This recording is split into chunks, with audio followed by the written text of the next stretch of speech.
A Confissão de Fé de Westminster, como outros documentos confessionais protestantes, eles sempre tiveram sujeitos a possíveis modificações. A gente tem exemplos, por exemplo, da igreja holandesa modificando a Confissão belga, brevemente. Nós temos exemplos da igreja presbiteriana americana modificando a Confissão de Fé de Westminster, principalmente no que tange a relação entre igreja e Estado, porque a igreja americana estava vivenciando um período posterior àquela junção de igreja e Estado que era típica da mentalidade medieval e ainda da época da Reforma. Agora, após a Revolução Americana, igreja e Estado eram muito mais separados, então eles entenderam que era necessário readequar. A mudança foi significativa do ponto de vista de não mais colocar sobre o Estado uma obrigação que eles entendiam que não era mais a do Estado, e sim da igreja. Mas ela não trouxe nenhuma mudança marcante com respeito à doutrina da igreja, por exemplo. Ela continuou crendo que a igreja tem o mesmo propósito, o mesmo dever. Então,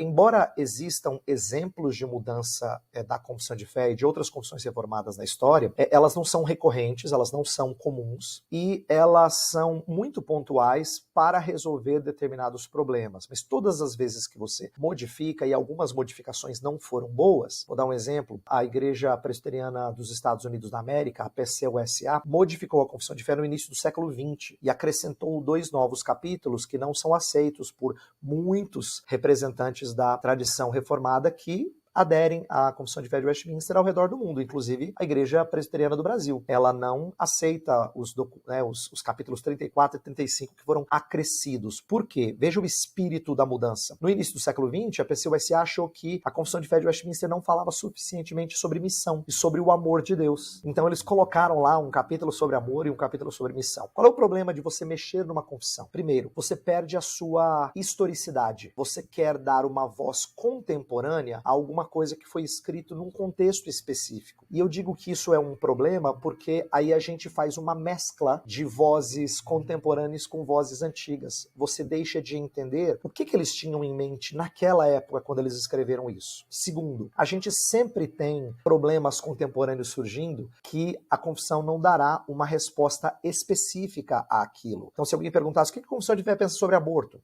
ela não tem uma fala específica sobre aborto. O que ela pensa sobre engajamento social e o movimento que lida com maior transformação cultural? Ela não fala sobre isso, ela não tinha essa preocupação. O que ela pensa sobre teísmo aberto? Bem, ela tem doutrinas que marcam como você pode responder a desafios contemporâneos, mas ela não tem uma resposta a eles, ela não foi escrita como um documento polêmico. Então aqui está acho que um aprendizado importante sobre a Confissão de Fé. A Confissão de Fé, ela não é um documento estilo Dort, que respondeu a uma polêmica da época. Ela é um documento de fundamentos teológicos que norteiam como a gente vai responder aos diferentes desafios de cada tempo. Ela dá o fundamento. A partir do fundamento, você diz, vamos trabalhar essa questão, vamos trabalhar esse desafio. Então, quando a gente tem isso em mente, você não fica com a necessidade de fazer constantes modificações na Confissão de Fé para responder a cada